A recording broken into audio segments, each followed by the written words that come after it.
Are you a smaller family, maybe of one or two, and you're looking to save money in the kitchen to create healthy, wholesome meals, learn some really good kitchen budget hacks, prep some food, create some recipes, and just learn how to save some extra money in the kitchen? Then this video is for you. Welcome, sweet friends. My name is Emmy. My husband's Paul. This is the channel Frugal Money Saver. Today, we're just going to be getting into the kitchen and we're going to be learning how to save money for a smaller size family. Listen, there are tons of videos out there on how to cook for your family of 12 and 8 and 10 and 6. But what about those of us who have smaller families? This video is tailored just to that.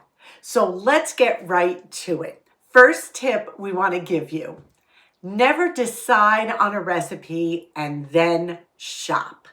That is not the way to do it. What you want to do is create your meals from what you have already inside the home.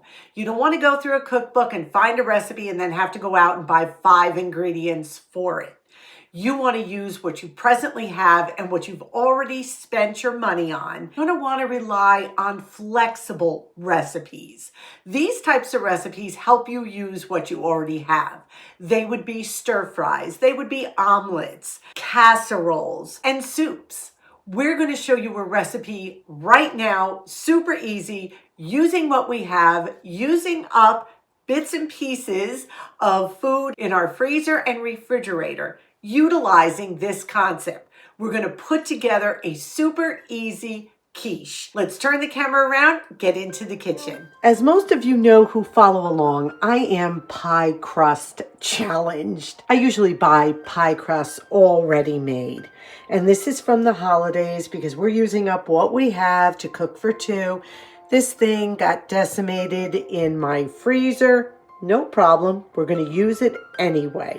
One of the things I love to do is to take a pre-made pie crust and just transfer it over into my own pie plate. So all I do is let it defrost for a minute, put it right in there, and now, being that it's a little soft, we can try to repair some of the crust.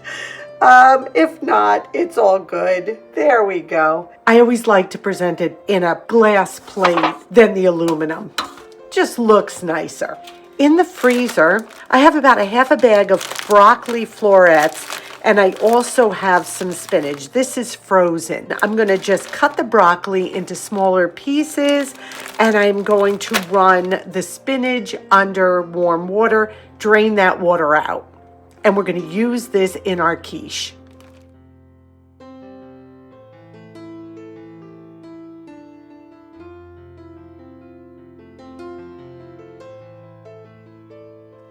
I just ran that broccoli under warm water for just a minute, and I'm going to just pat it dry.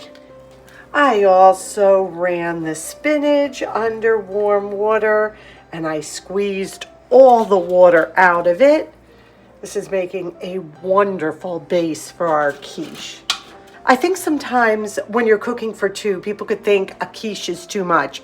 It's not, because it keeps for several days in the refrigerator and it is great for breakfast and a light lunch. Now, I also have some cheese left over, if you can believe it, from New Year's, and we want to use this up as well. These are flavored cheeses, hence the spots on the cheese. Lay it right in here, crumbling it as I go. Use up what you have. That's the whole trick when you are cooking for 2 people, is not to waste food. And it's easy to do that sometimes. I think that's pretty good. We're going to set that aside for just a minute. So we have 4 eggs that we just cracked into our bowl. We're going to add a little onion powder. And of course, you can go crazy with this. Saute some onions, saute some peppers. Going to put in some garlic powder, some mushrooms, whatever you want to do. I'm just trying to use up all the little bits of vegetables I have. Going to put some pepper in, and of course, salt to taste. We're going to just whisk this really well. And now I'm also going to add about 3/4 cup of milk. Again, whisking that. Take our veggies and cheese and pour those eggs right over it. And I didn't use any exact measurements for the amount of veggies I used. I just wanted to use up what I had.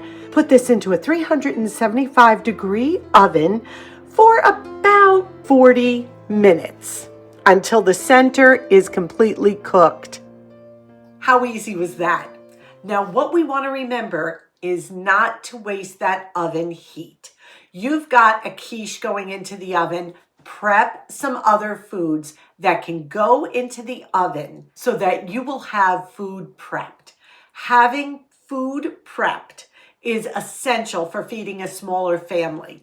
That will keep you from going through the drive-through, from ordering takeout, from having DoorDash delivered. You're going to look, you're going to see items prepped and say, well, they're already cooked, they're already prepared. We can plan our meal around them. So let's not waste any time and do a little food prep so we can get some items into the oven while the quiche is cooking. So that we don't waste that oven heat, I have got 6 sweet potatoes here that I am going to be roasting at the same time that quiche is cooking. And then we will have some wonderful sweet potatoes throughout the week to eat with our meals. I am just peeling and I'm going to cut up those sweet potatoes. And now I'm just going to chunk these into quarters. I cut up 6 sweet potatoes, but of course you don't have to do that many, but I needed to use these up. And if they're cooked, I know we will use them throughout the week in bowls and all kinds of yummy stuff. I've got about a tablespoon of olive oil just going all over those potatoes. With that, a little bit of Himalayan salt. They have such a delicious flavor on their own. You don't even need to heavily spice them. We like a little black pepper on ours too. And that's all there is to it. With clean hands, I'm just going to give these a good mix. And these are going to go right in the oven with our quiche. The quiche cooked for 35 minutes. At 375, the potatoes still have a little time to go. Oh my goodness. Look at this. It browned beautifully. I just checked the center. It is completely done. You have to let this set for a few minutes. We're going to give it like 10 minutes. Just let it sit so that when you cut it, it just slices beautifully. What a great way to use up food. I love the way the cheese didn't melt completely and got a little bit toasty on the edges. We're going to cut into this. Oh, I love when the crust is flaky. Beautiful. And that's using up items we already have. Serve it with some fresh fruit, and what a delicious breakfast, brunch, or even lunch. When you're finished eating, cover it, put it back in the fridge for later. These cooked for about 45 minutes on 375, and they are soft and tender. This was the 6 potatoes, and as you can see, it looks like a lot. But when you portion this up, it's perfect for 2 people. But of course, you can make less. We're going to let this cool just, 15 minutes, because I don't want to put them in super hot into the refrigerator. And then they are ready to go for our meals. What you also want to do while you're cooking your dinners to make cooking for a smaller family easy is when you prep an ingredient like rice or ground beef or roasting a chicken, is make some extra and freeze it. Let me show you exactly what we're talking about. These two items came directly out of my freezer. This is a bag of just plain cooked rice. What I do is I boil up rice, and then after it's cooked, I cool it slightly, lay it flat on a cookie tray, and freeze it. And then I take it off the cookie tray, put it in a plastic bag. It breaks apart super easy. I take out what I need, put it in a pan with a little bit of water, heat it through. It is ready to go. Great way to keep rice on hand. You definitely can freeze rice. Ground beef, what we do is we cook a pound at a time and split it in half. The first half we made tacos with, and then we froze the second half. With this other half of ground beef, it was not seasoned, it's just plain. I am going to make some Korean beef bowls. I have the sweet potatoes already cooked. We have vegetables that we can just add to this when we're heating it up. And we'll add some coconut amino acids, some ginger, spices, delicious. You can top a homemade pizza with it. You can put it in a casserole. But for a small family, cooking extra and then freezing it will save you money. You just pull out what you need when you need it, and you're ready to go. Having those items like the ground beef and the rice already done and cooked and ready in the freezer is just such a time saver. Pull out what you need. You've got the makings of a whole nother meal.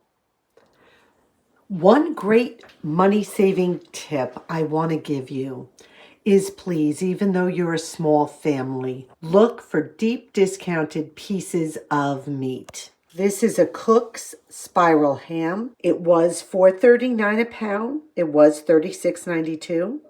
It's marked down to 79 cents a pound. I paid $6.64, and it is good till February 15th. What you can do before you freeze it is cut it into pieces. Cut the meat right off the bone, freeze it in individual packages, and then just pull out what you need when you need it. Or if you have a family event coming up, save it for that. But as a small family, do not overlook significant savings in large pieces of meat that you can put into smaller servings and freeze. And don't forget to save that bone for a delicious soup. What a money saver. One other tip we can give you is DIY, do it yourself, convenience items. Make your own coffee at home. Make your own bread at home.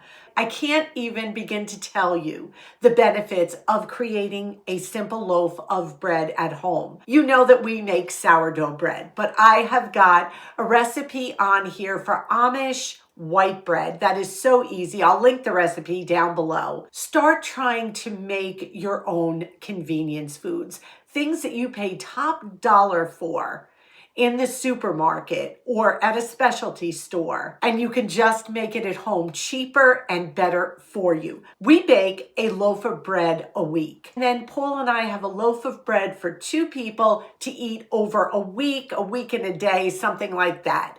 Works out perfectly. Take a peek. Starting with a homemade fresh sourdough bread out of the oven. Just took it out. Oh, this is a beauty. Look at this. If I can encourage you to make your own bread, really, it is such a benefit health-wise and financially. Paul is responsible for the beautiful artwork on top. Look at this loaf of bread. He does the scoring. He does such a good job. Absolutely beautiful. We're set for the week. Something else that you need to be aware of when you're cooking for 1 or 2 is if you buy something, and this goes with larger families as well, but I think we buy single serving package of like frozen vegetables, things like that. But if a product you buy is not up to your quality standards, make sure you follow through and let the company know. They will take care of it. They will reimburse you. If you have to throw a product away because it is inferior, then you've lost money. Let me show you what I mean. We bought this bag of broccoli at ShopRite, and it was nothing but giant stems that would not cook. After we looked through this bag and got like 5 little heads of broccoli, the rest were these thick stalks.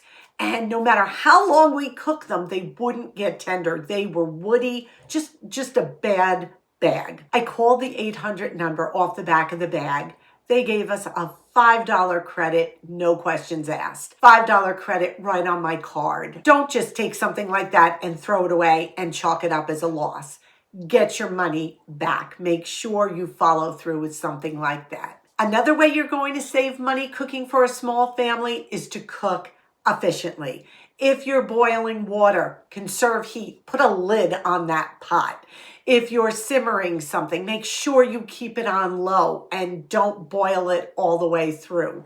Use smaller appliances. Use your crock pot. Use your toaster oven. Use your Instant Pot. Anything that will cook small meals efficiently is always a great way to stretch your dollar even further. What we want to show you now is how to take the leftovers in your home and repurpose them into a creative, delicious recipe. You've got bits and pieces of leftover cooked meals. Put them together, make something outstanding. Let us show you what we made. Get back into the kitchen. When you cook for 1 or 2 people, you don't want the food to become redundant. You don't want to cook and then eat the same thing the next night or the next night when you have leftovers. So you've got to get creative, and that's what we're going to do. So let's see what we have. We have some homemade pasta sauce. We have some garlic bread that I made homemade. A little bit of Parmesan cheese that we grated, and you don't want it to dry out, so we want to use that. And then in this dish, we have 2 sausages, 2 meatballs, and some pasta. These are all leftovers from when our son and his friend came for dinner the other night. Paul and I can make it easy, just throw everything in a frying pan, heat this bread up. But let's be creative. Let's turn this into something delicious, something warm, comforting, and the biggest thing, different. Let's turn this into something different. First thing I'm going to do, take a butter wrapper that I always keep in the refrigerator, and I'm just going to grease this pan. Here's our leftover garlic bread, and what I'm going to do is just cube it. Just into small cubes. Like I said, it's so easy just to reheat leftovers, but sometimes that can get boring. Instead of looking at the leftovers and saying, ugh, I don't want to eat that again, let's go through the drive-thru, make it into a fancy new meal. Now we're just going to take that garlic bread and we're going to put it on the bottom of our pan. I took the 2 sausage and the 2 meatballs, and I'm just going to cut those into bite-size pieces as well. This is Italian sausage, and I'm going to do the same with the meatballs, just little slices. Now, first thing I'm going to do is just take the pasta and put it over the top. There's not a lot of pasta left, but all together, this is going to be amazing. I'm going to, with clean hands, I'm just going to put the meatballs and the sausage over top. We're just getting creative, and I'm just going to take that extra sauce and spoon it right over the top. We're creating something super fun here. You can always add more sauce, but I think this will be fine. Then we have our little grated Parmesan, and we're going to just put some of that right on top. This is a leftover garlic bread, meatball, sausage, pasta, cheese casserole that's going to go into the oven probably only about 20 minutes at 350. We'll let you know how it comes out. While our pasta bake is in the oven, let's do a little bit more prepping. Paul is my sous chef. He does a lot of the cutting and the chopping, and it really helps, again, to have food prepared so that you can just grab it and use it. And that's especially true for fresh vegetables. Let us show you. Another thing that Paul does and it helps us so much is he preps carrots, celery, and we have cucumber here as well. We keep them stored in the refrigerator. And this was full at the beginning of the week, and we slowly eat it down. We don't cut as much cucumber because that's just much more fragile, so we cut only a little bit at a time so it doesn't spoil. But as far as carrots and celery, perfect. As you know, we do keep paper napkins in the home. 1 pack lasts us like forever. We do keep it if we have to cleaning a chicken or something like that. They are perfect to just put over vegetables like that to absorb the moisture and keep them fresh. I'm just gonna make like a little creamy dip dressing so that we can just dip some veggies on the side. So prepping ahead is another great way to not waste food. It's there, you're gonna grab it if it's already cut and prepared. Now this is so easy. I just take a little bit of sour cream. You can make a big batch of this and eat it throughout the week. Dip your vegetables in it. It's so easy to do, and it really spruces up cut veggies. So that's a little bit of sour cream, probably a 1/4 cup. Then I maybe take just a 1.5 teaspoons of mayo, and we mix this all together. Then I take a little bit of everything but the bagel seasoning, sprinkle that right in. It's got everything in it. It gives it a great taste. Put it back in the refrigerator, let those flavors come together. Now, if you want, you also can add a splash of apple cider vinegar to this. Yum. So that's all there is to it. So we have our pasta bake in the oven, and we have some fresh veggies cut up on the side. Perfect meal for 2. Oh my goodness, this smells so good. And the bread got crispy on the bottom. Look at this. We got a little bit of sauce on that bread. We've got the meat. We've got the pasta. Let's add a little bit more. That looks so good. We put our fresh cut up vegetables on the side. Now I'm putting a little bit of dip for the veggies right there. What a meal. All the flavors have come together. Fresh, crunchy vegetables on the side. Perfect meal for 2. That was just such a delicious meal. We got creative. We used everything up. Remember, recipes that are flexible. They are going to be your biggest helpers for a small size family. Now, the last tip we want to give you is keep it simple. There's going to be some days when you just don't feel like making a very hearty big meal. My go-to is breakfast for dinner. We had a bunch of sourdough discard left over, and I knew I wanted to use it. We had been busy all day, and I was like, what about making breakfast for dinner? Let's show you what we did, how wonderful it turned out. Some days you may be out all day, or you may be busy in the home all day. Forget to take something out for dinner. This is a great go-to, and that is breakfast for dinner. I had extra sourdough discard, so we made some pancakes. We fried up a little bit of uncured bacon. I love my pancakes with a little bit of sour cream, and then what I do is I add a little scoop of jelly. This is strawberry jelly here. The jelly with the sour cream and the pancakes, so good. Add a little fresh fruit on the side, and you have an easy meal for 2 that takes no time, no effort, but so yummy. We cut up some fresh fruit, just put it on the side. We had some apples, bananas, and oranges, mixed it together. Perfect. Another great tip that one of the viewers mentioned, and I want to share with you because we do use this too. Just take your cell phone, go to Google, and put in the items you have in your refrigerator. You have eggs, cheese, butter, milk, potatoes, and some cut up ham. Put those ingredients in. Your phone will come back with recipes using just those ingredients. And that is a great way to cook for a smaller family as well. We hope this video was super helpful. We tried to pack as much we could into like 20 something minutes because sometimes cooking for 1 or 2 people takes a little bit of creativity. But we hope by showing you little tips and hints on how to save money and still eat really well was encouraging and very, very helpful. Today's question of the day: what's your best tip to cook for a smaller family of 1 or 2?